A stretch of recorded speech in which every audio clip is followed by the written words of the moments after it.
হাতিয়ার প্রবাসী মিলন কফিন হয়ে ওমান থেকে দেশে ফিরল। অশ্রুসিক্ত নয়নে শেষ বিদায় এলাকাবাসী ও পরিবারের।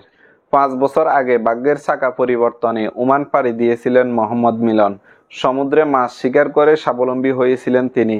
কুলজোড়ে এসেছেন 3 মাসের কন্যা সন্তান।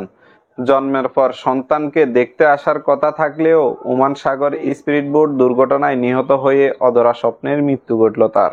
অবশেষে কফিন বন্দী হয়ে ফিরলেন দেশে। মঙ্গলবার 25 মার্চ বিকেলে নোয়াখালীর হাতিয়া উপজেলা জাহাজমারা ইউনিয়নের হাবিবুল্লাহ মিয়ার গোফর বাইতুল হাবিব জামিয়া মসজিদ মাঠে জানাজা শেষে সামাজিক কবরস্থানে দাফন করা হয় মিলনের মরদেহ। এক নজর দেখার জন্য বাড়িতে ভিড় করেন প্রতিবেশী ও আত্মীয় স্বজন। নিহত মোহাম্মদ মিলন নোয়াখালীর দ্বীপ উপজেলা হাতিয়া জাহাজমারা ইউনিয়নের 3 নং ওয়ার্ডের সরহেয়ার গ্রামের মোহাম্মদ মহিনুদ্দিনের ছেলে।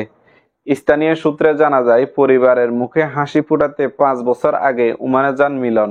সেখানে তিনি ও তার বড় ভাই মারজান ওমান সাগরে স্পিডবোট দিয়ে মাছ শিকার করতেন।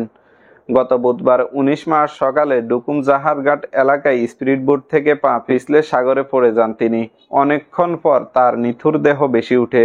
মঙ্গলবার 25 মার্চ দুপুরে বড় ভাই মারজান মরদেহ নিজ গ্রামে নিয়ে আসলে পুরো এলাকায় শোকের ছায়া নেমে আসে। এক নজর মরদেহ দেখার জন্য আত্মীয় স্বজন, বন্ধু বান্ধব ও এলাকার শত শত নারী পুরুষ ভিড় করেন। হাতিয়া উপজেলার নির্বাহী কর্মকর্তা ইউনো কাজী শামীম বলেন, মিলনের মরদেহ বাড়িতে নেওয়ার পর আবেগঘন পরিস্থিতির সৃষ্টি হয়েছে। তাদের আয়ের টাকা দিয়ে আমাদের অর্থনীতি চাকা সচল থাকে। তাদের যথাযথ সম্মান ও ক্ষতিপূরণ দেওয়ার দরকার।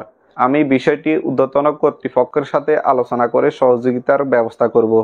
এই ছিল হাতিয়া টিভির বিশেষ আয়োজন, আর আপনাদের সাথে ছিলাম আমি আব্দুর রহমান। হাতিয়া টিভির খবর ভালো লাগলে লাইক, কমেন্ট, শেয়ার করতে ভুলবেন না। ধন্যবাদ সকলকে।